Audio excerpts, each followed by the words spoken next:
Nah, kemudian sekarang kita akan masuk kepada pembelajaran yang keenam.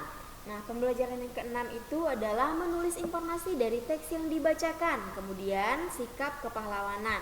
Nah, kalian bisa buka buku LKS-nya halaman 27, kita lanjut di pembelajaran yang keenam.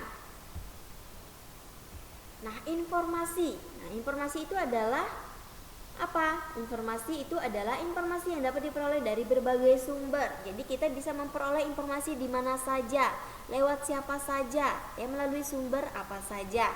Nah, di sini sumber-sumbernya ya, kita dapat memperoleh dari sumber tertulis dan juga kita dapat membaca teks dengan saksama. Ya. Jadi banyak sekali ya cara bagaimana kita mendapatkan sebuah informasi, baik itu informasi tertulis maupun kita dapat membaca sebuah teks. Nah, di sini untuk memperoleh informasi dari sumber lisan kita perlu mendengarkan dengan saksama, mendengarkan dengan baik, ya, untuk mendapatkan informasi tadi. Nah, di sini untuk mengatasi jika kita lupa, kita dapat mencatat hal penting yang terdapat dalam teks yang dibacakan. Nah, misalnya kita lupa tentang informasi apa tadi yang kita ketahui misalnya. Nah, kita bisa mencatat hal penting tadi agar kita tidak lupa, ya. Nah, hal penting yang terdapat dalam teks tadi kita catat di catatan kita agar kita tidak lupa. Nah, kalau misalnya kita lupa, kita bisa melihat catatan tadi, ya. Itu, seperti itu cara kita mengatasinya. Nah, kemudian kita dapat menceritakan kembali informasi tersebut dengan kalimat-kalimat kita sendiri. Nah, dari catatan kita tadi, ya, kita bisa mengembangkan, ya, mengembangkan cerita itu dengan kalimat-kalimat kita sendiri atau dengan bahasa kita sendiri yang mudah kita pahami tentunya. Ya, kita bisa bercerita kepada orang lain menggunakan kalimat atau bahasa-bahasa kita sendiri yang tentunya mudah kita pahami dan orang lain juga bisa paham tentang cerita tersebut. Nah, di sini kita akan melihat sikap kepahlawanan. Nah, pahlawan itu apa sih? Pahlawan itu siapa? Nah, pahlawan itu adalah orang yang gagah berani, berjuang secara ikhlas tanpa pamrih dalam membela kebenaran. Itu yang disebut dengan pahlawan. Orang yang gagah, orang yang berani, orang yang tidak takut, dan orang yang punya hati yang tulus, hati yang ikhlas dalam membantu orang lain, ya. Dia tanpa mengharapkan imbalan. Kemudian dia tanpa pamrih itu membela kebenaran. Nah, kemudian antara pahlawan dan kepahlawanan. Nah, itu berbeda anak-anak. Kalau kepahlawanan itu dia berhubungan dengan semua perilaku, semua perkataan dan perbuatan sehari-hari yang menunjukkan misalnya keperkasaan, kerelaan, keberanian, ya. Nah, itu yang berhubungan dengan kepahlawanan. Jadi di sini berhubungan dengan perilakunya, perkataannya, ya. Nah, itu ditunjukkan dengan perbuatannya dalam kehidupannya sehari-hari. Bagaimana keperkasaannya, bagaimana kekuatannya, bagaimana kerelaan hatinya, ketulusan hatinya, dan keberaniannya untuk membela kebenaran. Jadi antara pahlawan dan kepahlawanan itu berbeda, ya.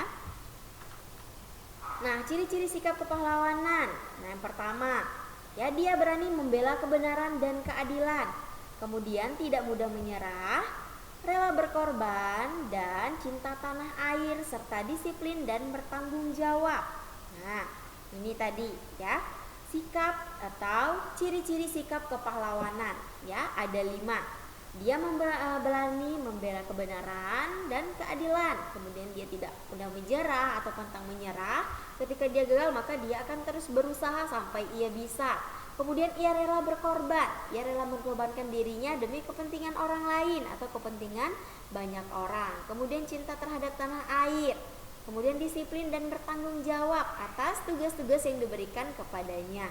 Nah, itu adalah ciri sikap kepahlawanan. Kemudian sikap kepahlawanan yang selanjutnya, ya. Nah, kita bisa mewujudkannya, ya, dalam sikap kekeluargaan, kemudian dalam lingkungan sekolah, dalam lingkungan masyarakat. Nah, masing-masing dalam lingkungan sekolah, keluarga dan masyarakat itu ada 3 poin, ya. Itu ada di halaman 29. Jangan lupa kalian catat materi-materi penting yang sudah Ibu Guru jelaskan, ya. Kalian bisa melihat di halaman 29, ya. Bagian yang pertama, lingkungan yang pertama itu ada 3 poin. Ya, yang pertama senang membantu pekerjaan orang tua, ya. Kemudian belajar dengan rajin, membantu adik yang kesulitan belajar. Nah, kemudian yang kedua di lingkungan sekolah. Nah, di lingkungan sekolah senang mengerjakan tugas dari guru, menjaga kebersihan lingkungan sekolah dan mengadakan kerja bakti sekolah. Nah, itu kalau di lingkungan sekolah. Kalau di lingkungan masyarakat itu ada 3 macam atau 3 poin. Yang pertama, senang bekerja sama, membersihkan lingkungan atau bergotong royong atau bekerja bakti. Kemudian menjaga keamanan lingkungan, aktif dalam organisasi kemasyarakatan. Nah, ini adalah sikap dari kepahlawanan. Ya, ada 3 lingkungan, yaitu lingkungan keluarga, sekolah, dan masyarakat. Nah, ini bisa kalian terapkan di dalam kehidupan kalian sehari-hari bersama dengan orang tua kalian dan orang-orang yang berada atau tinggal di sekitar rumah kalian atau di sekitar tempat tinggal kalian. Nah, anak-anak sampai di sini apakah ada pertanyaan atau ada materi yang belum jelas? Nanti kalau misalnya kalian ada pertanyaan, kalian bisa tanyakan ya pada ibu guru lewat WA atau misalnya di sekolah juga boleh ya tentang materi hari ini. Jangan lupa catat materinya ya di buku catatan kalian. Itu memudahkan kalian untuk belajar dan mengingat materi-materi penting ya. Ingat materi yang ibu sampaikan melalui PowerPoint ini ya, melalui video pembelajaran ini sudah ibu ringkas, sudah ibu rangkum ya. Nah, ibu mengambil materi-materi pentingnya ya. Jadi kalian tidak perlu mencatat semua yang ada di buku ya. Kalian cukup mencatat penjelasan dan materi yang ibu guru sampaikan dalam video pembelajaran hari ini. Nah, oke anak-anak, untuk mengakhiri pembelajaran kita hari ini kita akan berdoa Salam Maria. Mari kita siapkan diri untuk berdoa. Mari kita angkat tanda kemenangan kita dalam nama Bapa dan Putra dan Roh Kudus. Amin. Salam Maria, penuh rahmat Tuhan sertamu, terpujilah engkau di antara wanita dan terpujilah buah tubuhmu Yesus. Santa Maria, Bunda Allah, doakanlah kami yang berdosa ini sekarang dan waktu kami mati. Amin. Kemuliaan kepada Bapa dan Putra dan Roh Kudus, seperti pada permulaan, sekarang dan selalu sepanjang segala masa. Amin. Dalam nama Bapa dan Putra dan Roh Kudus. Amin. Oke anak-anak, sampai berjumpa di pembelajaran berikutnya. Selamat pagi, Tuhan Yesus memberkati.